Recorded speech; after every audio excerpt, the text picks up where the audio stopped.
자, 바울서신과 바울신앙 네 번째입니다. 제목은 오직 믿음으로. 그 댓글표가 두 개 있네요. 두제는 바울의 율법과 사랑이고 로마서하고 갈라디아서를 갖고 공부하겠습니다. 서론. 지난주에 공부했던 걸 대충 정리를 서론에서 해보면은, 자, 거기 예수 없는 바울 없고 바울 없는 예수 없다. 지난 시간에 제가 이 말을 소개했는데, 예수 없는 바울은 기독교에 아무런 존재 가치가 없는 사람이죠. 응? 중요한 것은 바울 없는 예수 없다는 말이에요. 역사에는 가정은 없다지만 바울이 없었다면 신약 성경이 절반으로 줄어들어서 좋았을 것이라는 그 우스갯소리 말고, 바울이 없었다면 기독교가 탄생하지 못했을 수도 있었다는 놀라운 사실이에요. 네. 바울이 도대체 무슨 위대한 업적을 남겼길래 이런 엄청난 말이 생겨났을까? 네? 바울이 남긴 두 가지 위대한 업적 뭐예요? 첫째, 다 잊어버렸어요? 첫째, 이방인 선교. 둘째, 바울 서신. 그게 바울이 남긴 위대한 두 가지 업적이에요. 예? 유대교는 이방인들에게 선교하는 종교가 아니에요. 예? 그거 아시죠? 예? 그런데 바울 같은 특이한 사람이 나타나서 이방인들에게 선교하는 덕택에 오늘날 기독교가 탄생하게 된 거예요. 그렇죠? 예. 특히 바울은 바울 서신을 통해서 거기 제목에 나와 있듯이 Paul is the leading interpreter of Christianity. 그렇게 제목에 나와 있듯이 예수의 역사적 사건을 해석한 지대한 업적을 남겼기 때문에 바울 없는 예수 없다는 말이 생겨난 거예요. 예? 어떤 역사적인 사건이든지 랑케의 말대로 객관적인 기록과 그 다음에 E.H. 카의 말대로 주관적인 해석이 합쳐져야 의미 있는 역사가 되는 거예요. 그래서 기독교의 창시자는 예수가 아니라 바울이란 그런 의미 있는 말까지 생겨났어요. 그래서 바울을 빼놓고 기독교를 논할 수가 없는 거예요. 역사만 해석하는 것이 아니고 문학 작품도 해석해야 한다고 그래요. 심지어 그 안내의 일기조차도 해석을 해야 된대요. 그 안내의 일기는 그 안내가 어린 나이에 쓴 일기인데 거기 무슨 어려운 비유나 상징이 있길래 해석해야 하는지 저는 잘 모르겠는데 그만큼 해석이 중요하다는 말이겠죠. 예? 안내의 일기 읽어보셨어요? 응? 읽어보셨어요? 안 읽어봤어? 어떤 사람한테 그 안내의 일기 읽어봤냐고 그랬더니 안 읽어봤다고 그래요. 그래서 아니 그 유명한 책을 왜 아직도 안 읽어봤냐고 그랬더니 내가 왜 남의 일기장을 봐야 되는데? 그러대요. 자, 오늘 본문으로 들어갑시다. 바울과 율법. 자, 바울의 깨달음, 율법은 방편. 율법은 그 유대인들이 살아가면서 반드시 지켜야 할 종교적인 계율이에요. 그런데 유대인들은 단순히 계율을 지키는 것을 넘어서 하나님으로부터 무엇인가 얻으려는 목적에서 율법을 지켰어요. 네? 무엇을 얻으려고 율법을 지켰을까? 자, 그 성경 말씀 보세요. 나는 난지 여드레 만에 할례를 받았고 나는 율법으로 말하면 바리사이파 사람이며 열성으로 말하면 교회를 박해하던 사람입니다. 율법을 지킴으로써 올바른 사람으로 인정을 받는다면 나는 조금 더 흠이 없는 사람입니다. 자, 이런 말씀이 있는데 바울은 난지 여드레 만에 할례를 받은 정통 유대인이에요. 할례가 뭔지 아시죠? 그 율법의 3대 핵심 조항 가운데 하나가 할례예요. 네? 율법의 3대 핵심 조항 아세요? 첫째가 할례, 영어로 써볼까요? 아니 아까 거기 매직 존재 어디 갔어? 매직 존재. circumcision 얘기하고 그 다음에 또 하나가 색색까지. dietary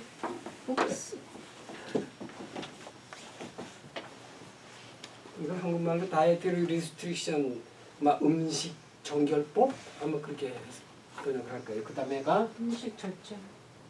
절제? 음식 정결법 그런 거 어제 그다음 또 하나가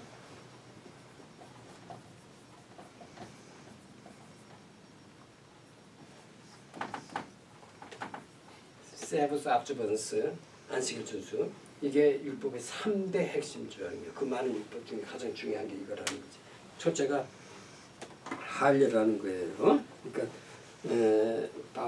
바울이 그 지금 얘기하고 있어요. 더군다나 바울은 율법을 지킴으로써 올바른 사람으로 인정을 받는다면 조금 더 흠이 없는 사람이라고 자랑할 정도로 아주 신실한 유대교인이었다라고 하는 거예요. 자, 그럼 이 말씀에서 유대인들이 율법을 지키는 목적이 뭐예요? 뭐라고 유추할 수 있어요?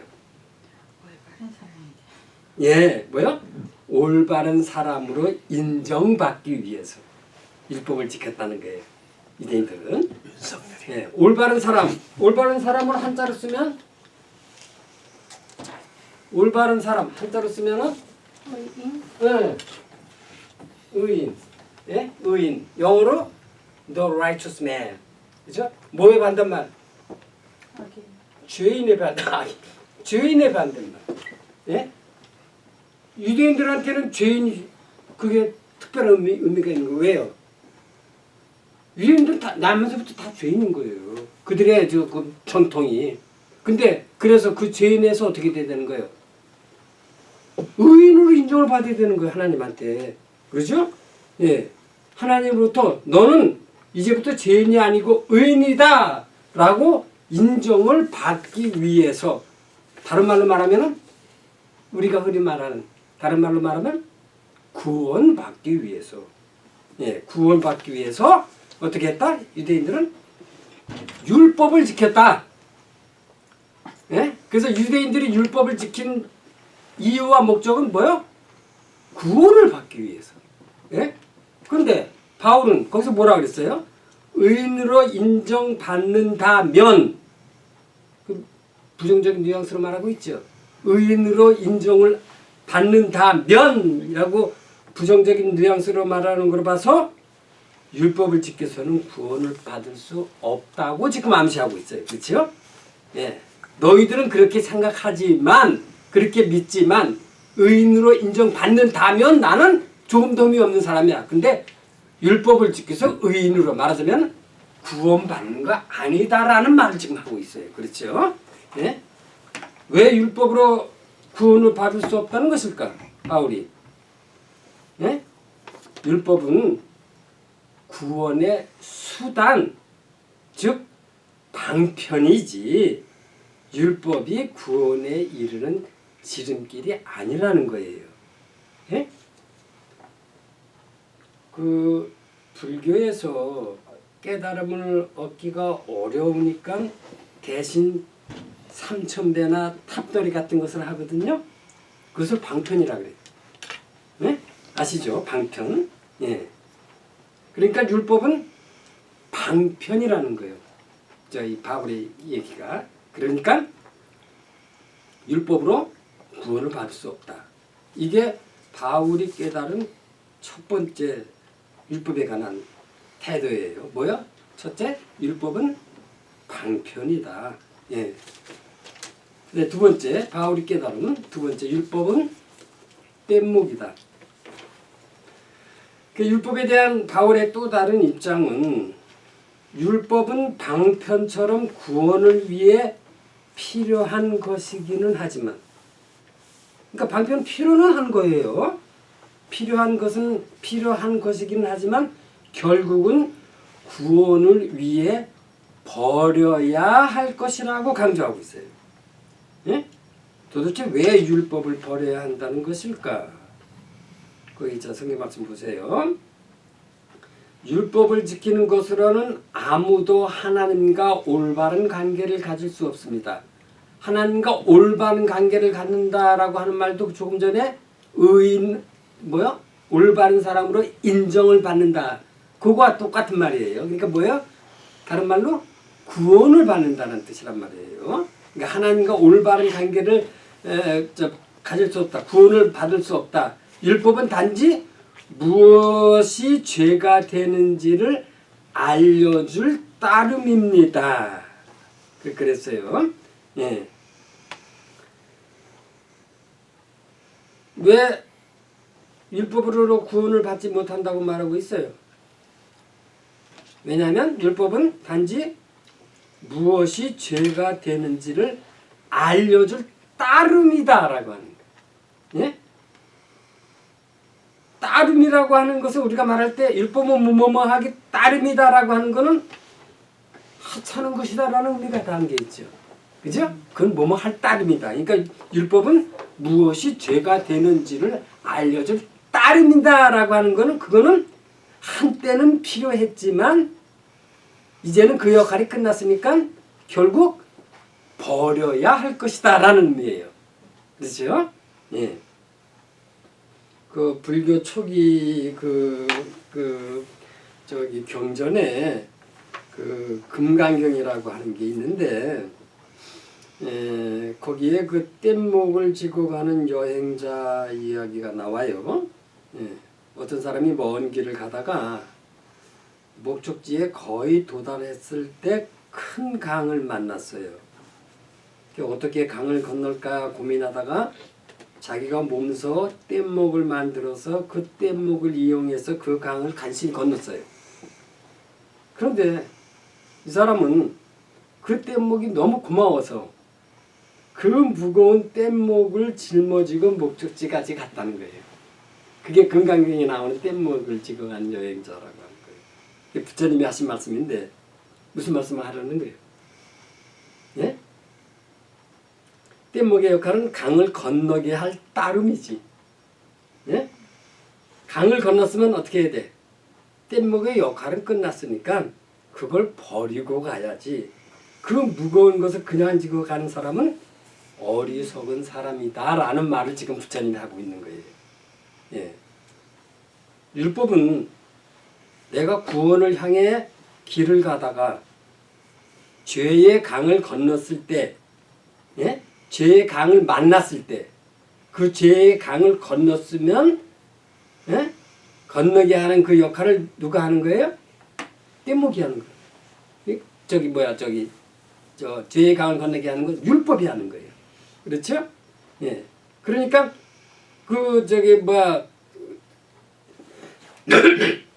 죄의 강을 건넜으면은 뗏목을 버리듯이 율법도 버려야 한다라고 하는 거예요. 그렇죠? 예. 강을 건넜으면 뗏목을 버려야 되잖아요. 그러니까 죄의 강을 건넜으면 율법도 버려야 하는 게 마땅하다라고 하는 지금 저 바울의 얘기란 말이죠. 비슷하죠? 예. 그 뗏목은 필요한 거예요. 예? 율법도 필요한 거예요. 그런데 때가 됐으면 뗏목과 율법은 버려야 한다라고 하는 게 바울의 입장이다라고. 예? 그다음에 바울의 깨달음은 세 번째, 율법은 죽음이다. 점점 첫 번째 뭐야? 율법은 방편이다. 두 번째는 뗏목이다. 이거 버려야 되는 거. 방편은 필요는 한 거예요. 예? 근데 결국은 그것도 뗏목 죄를 벌어야 한다. 세 번째는 뭐야? 죽음이래. 율법은. 예. 자, 바울은 뗏목을 버리듯 율법을 버렸는데 바울이 율법을 버린 결정적인 이유가 또 있어요. 거기 성경 말씀 보세요. 율법이 없었던들 나는 죄를 몰랐을 것입니다. 율법이 없다면 죄는 죽은 것이나 다름없습니다. 나는 전에 율법이 없을 때에는 살았었는데 계명이 들어오자 죄는 살아나고 나는 죽었습니다. 그래서 생명을 가져다 주어야 할 그 계명이 나에게 오히려 죽음을 가져왔다는 것을 깨달았습니다. 무슨 말인지 아세요? 예? 머리 아프죠? 감이 오세요?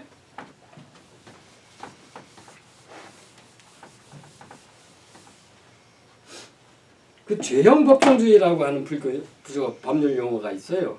죄형 법정주의. 들어보셨어요? 죄형 법정주의라는 법률 용어가 있는데 그 길에 침 뱉으면 처벌받아요? 응?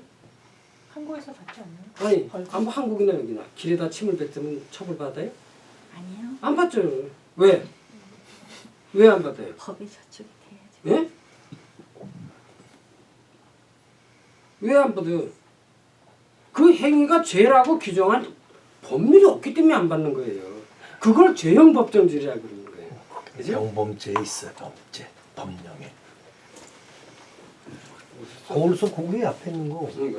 아니 그거 마커야. 아, 야, 이거, 예. 그 마커는 안 지워져. 저기 앉아주세요. 죄, 중요한 율법을 저기 적어놨어요. 아, 영원히 안 지워져. 이렇게 쓰거든요. 이거 뭐가 죄고, 그래서 그 죄를 처벌하려면 뭐요? 법으로 정해져야 된다라고 하는 게 죄형 법정주의다라고 하는 거예요. 예. 영어로 no penalty without 뭐 이렇게 써요. 영어로 하니까 더 쉽지요. 예.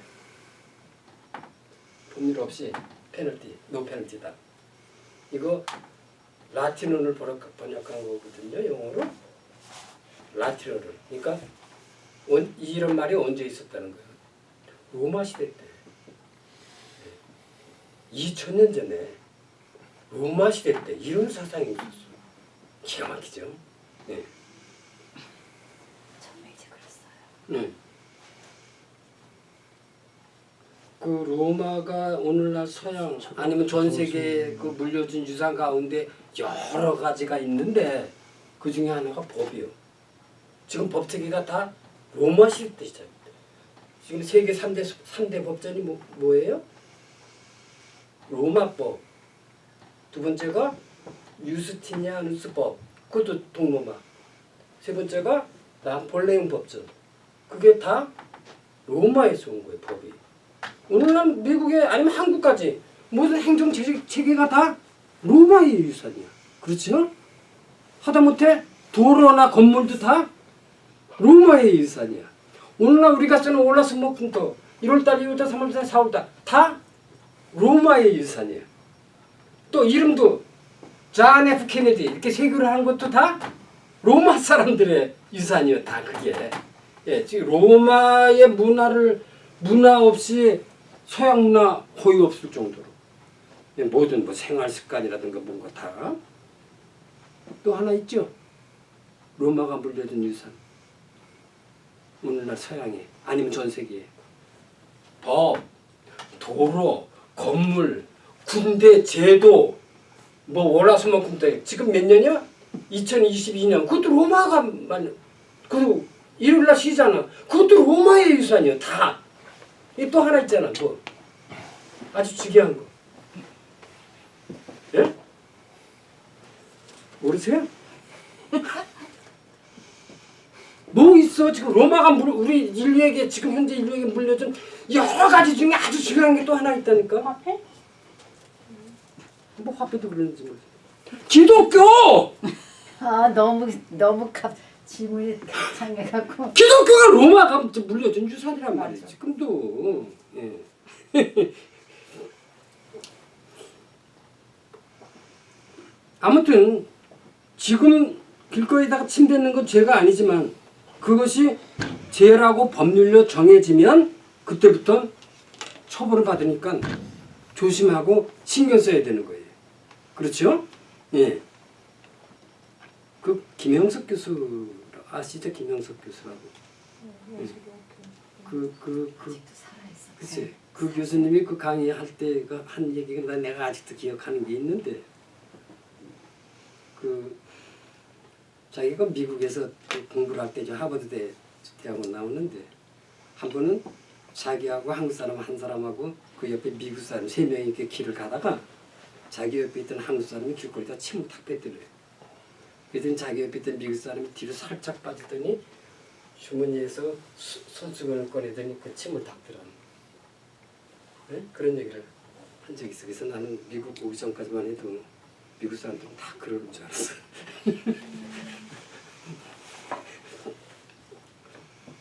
자, 이와 같이 세속적인 법률은 하라는 것 수동적으로 하고 하지 말라는 거 애써 안 하면 돼요. 그렇지요? 그런데 종교적인 법률, 즉 율법은 세속적인 법률과는 차원이 달라요. 예? 세속적인 법률에는 이웃을 상하게 하지 말라는 조항은 있어도 이웃을 사랑하라는 조항은 없어요. 그렇죠? 예. 그런데 율법에는 그런 조항이 엄청 많다라고 하는 겁니다. 예? 이런 계명들을 아무리 잘 지켜도 늘 부족한 생각이 들어서 항상 마음이 괴로운 거예요. 예? 율법에 부모님께 효도하라는 계명이 있는데 나는 그 계명 잘 지켰다고 장담할 분 계세요? 예? 잘 지켜도 괴롭고 못 지키면 더욱 괴로운 거예요. 그렇죠?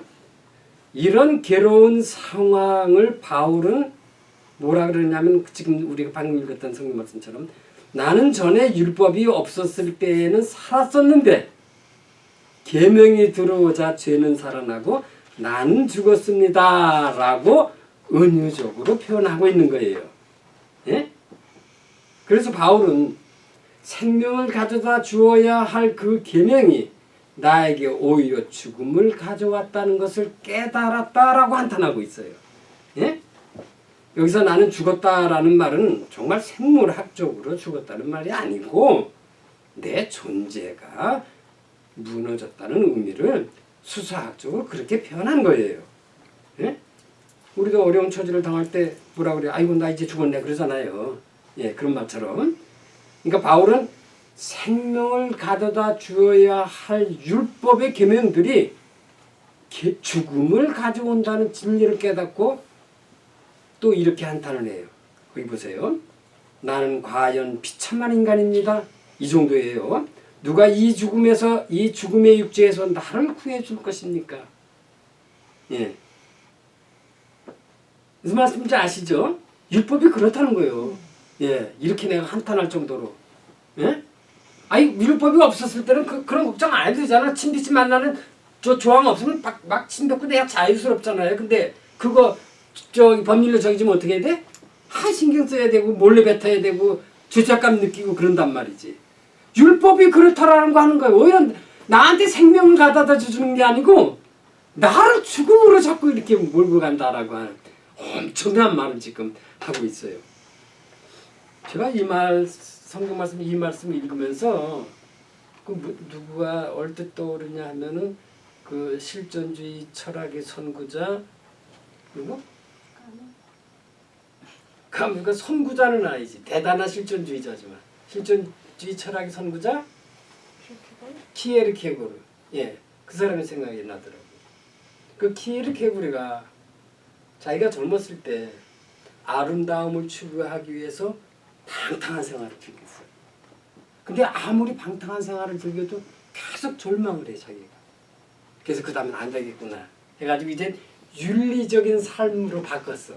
그래서 그때부터 계속 윤리적으로 사는 거예요. 그런데도 역시 자기가 절망돼요. 그런 자기를 느껴요. 예. 그래서 무슨 책을 썼어? 죽음에 이르는 병. 죽음에 이르는 병이 뭐라는 거예요? 뭐가 죽음에 이르는 병이에요? 절망. 예. 절망이 결국 나를 죽음에 이르는 병으로 간다. 라는 말이 어쩌면 오늘 바울이 뭐가? 율법이 나를 살리는 게 아니고 결국 죽음에 이르게 한다라고 하는 그런 지금 한탄을 하고 있어요. 그렇죠? 예. 그러니까 맨 처음에 율법은 뭐라고? 방편. 두 번째는 뭐? 버려야 할 뭐? 뗀모. 근데 세 번째는 아예 죽음이래. 율법이. 예? 그러니까 그 다음에 당연히 바울이 율법에 대해서 이렇게 방편, 뗀목, 죽음. 그러니까 바울은 그 다음에 반드시 뭐? 뭔가를 찾아야 될 거 아니냐 말이지. 세 번째, 바울의 깨달음. 자, 그렇게 바울이 뗀목을 버려도 율법을 버렸고 더군다나 율법은 생명이 아니라 죽음이라는 사실을 깨달았으니 그 다음 바울은 당연히 무엇을 찾았을까? 바울이 마침내 찾은 진리는 율법의 행위가 아니라 그리스도를 믿음으로 구원을 받는다는 진리를 찾은 거예요. 예, 그냥 괜히 그리스도를 믿어야 구원을 받는데 이게 아니에요. 율법에 대한 이런 해석이 있었다라고 하는 거예요. 자기의 경험 그런 게 있었다라고 하는 거예요. 자, 거기 성경 말씀. 인간은 오직 믿음을 통해서 하나님과 올바른 관계. 이것도 구원이죠. 그러니까 인간은 오직 믿음을 통해서 하나님과 올바른 관계를 가지게 됩니다. 오직 믿음으로. 이것을 오직 믿음으로 이것이 바울이 찾은 바울이 깨달은 진리예요. 예? 그러니까 바울 때문에 바울로 인해서 율법에서 뭐로 바뀌었어? 믿음으로 구원의 방법이 이제 바뀐 거예요. 지금까지는 뭐였어? 구원받는 방법이 율법. 근데 바울 봤을 때 율법은 세 가지요. 아까 얘기했던 거죠. 방편이고 뗀목이고 죽음이야. 그러니까 뭘로 바뀌었어? 믿음으로 바뀌었다라고 하는 겁니다. 이렇게 수천 년 동안 내려오던 유대교의 전통을 이렇게 벼랑간에 바꾸었으니까 당연히 새로운 종교가 탄생하게 되는 거예요. 당연히 그거는. 그렇죠? 예. 그래서 바울을 기독교의 창시자라고 그렇게 얘기를 한다라고. 예? 근데 구원에 대해서 바울은 이렇게 믿음을 강조하는 반면에 예수님은 은혜를 좀 더 강조해요. 그래서 이 둘을 합쳐서 구원은 뭐요? 믿음을 통한 은혜로 받는다는 것이 기독교의 가장 중요한 핵심 교리 가운데 하나가 된 거예요. 영어로 뭐예요? 믿음을 통한 구원으로 믿음을 통한 은혜로 받는다는 게 영어로 거기 나와 있잖아요. Salvation by grace through faith. 예. 이게 기독교의 제1가는 교리죠. 예. 그 예수님이 그 은혜로 구원을 받는다는 진리를 전달하기 위해서 그 비유로 든 대표적인 그 이야기가 탕자의 비유라고 잘못 알려진 잃었던 아들의 비유예요. 그렇죠? 둘째 아들이 온갖 악행을 저지르다가 청산을 하고 집으로 돌아갔더니 아버지가 다 용서해 주었다는 내용인데 아들은 왜 용서를 받았어요? 단지 아들이라는 이유로 아버지가 은혜로 용서를 한 거예요. 예? 그래서 착실한 큰아들이 화가 났죠. 예? 큰아들은 누구를 비유하는 거예요? 예, 율법을 열심히 지키는 유대인. 예, 그렇죠? 그래서 이 이야기는 은혜로 구원을 받는다는 말을 하기 위해 예수님 비유를 든 것인데 전에도 기억나시는지 모르겠네. 전에도 말씀드렸듯이 대부분 교회에서는 이 비유를 잘못 인용하고 있어요. 예? 아세요? 혹시 어떻게 이 비유를 갖고 교회에서 설교하는지? 글쎄 어떻게 네? 설명하나? 돌아온 탕자. 네, 탕자처럼 방황하지 말고 어서 빨리 교회로 돌아오면 사랑이 많으신 하나님이 용서해 주신다. 그 윤리적으로 설교를 한단 말이에요. 그러는데. 예, 예. 그거 좀 잘못 나간 거예요. 그 얘기하는 거 아니에요, 예수님이. 뭐예요? 하나님. 왜 은혜로 구원을 받는다라는 얘기를 하는 거지. 바깥에 난 나쁜 짓 하지 말고 빨리 교회로 돌아. 이 소리가 아니란 말이지. 예. 그때 뭐 우리 공부했잖아, 통제교육. 예. 누군가 그 탕자의 비유라고 제목을 잘못 붙이는 바람에 그런 거예요. 그때도 얘기한 것처럼 그 비유에 탕자라는 말 없어요. 그런 단어 없어요. 누가 제목을 그렇게 잘못 붙인 거예요. 예, 그렇죠? 예. 예수님이 비유로 든 또 하나 가운데 또 잘못 오용되는 게 또 하나가 있어요. 제가 말씀드렸을 텐데. 첫째가 뭐야? 탕자의 비유. 두 번째가 제가 말씀드렸잖아. 착한 사마리아 사람의 비유. 응? 그 착한 사마리아 사람의 비유는 예수님이 바리새인들이 물었죠. 누가 우리의 그 전에 하나님을 사랑하고 그리고 내 이웃을 사랑하다 이게 가장 큰 계명이다 그랬더니 바리새인들이 묻잖아. 그럼 우리 이웃이 누구요? 라고 묻잖아. 그 우리 이웃이 누구냐라고 하는 것에 질문에 대한 대답을 하기 위해서 착한 사마리아 사람의 비유를 든 거예요. 우리 이웃이 누구라는 거예요? 누가 우리 이웃이라는 거예요? 강도 만난 사람. 강도 만난 사람이 네 이웃이다라는 말을 하기 위해서 질문에 대한 대답을 하기 위해서 그 비유를 든 거란 말이에요. 근데 교회에서 뭐라 그래? 착한 사마리아 사람처럼 착한 일 많이 하시오. 너 그 얘기하는 거 아니야. 그 윤리적인 얘기하는 게 아니란 말이야. 우리 이웃이 강도 만난 사람이다. 거기에 신경 써야 된다. 그 얘기를 하는 거야. 그렇죠?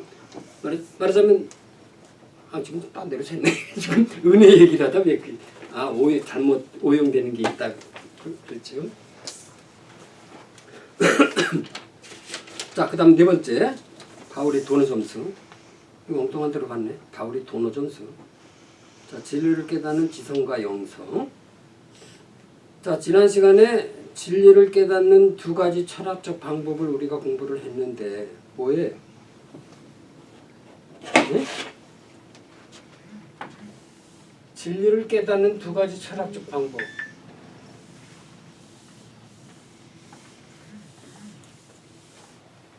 지성과 영성이라고 그랬잖아요. 예?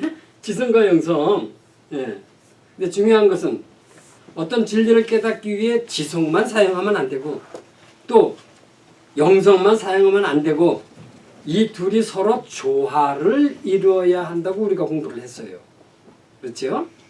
예를 들어서 복음서에 빵 5개와 물고기 2마리로 5,000명을 먹인 기적 이야기가 나오는데 이 이야기에서 진리를 깨닫기 위해 먼저 지성, 말하자면 이성을 갖고 접근한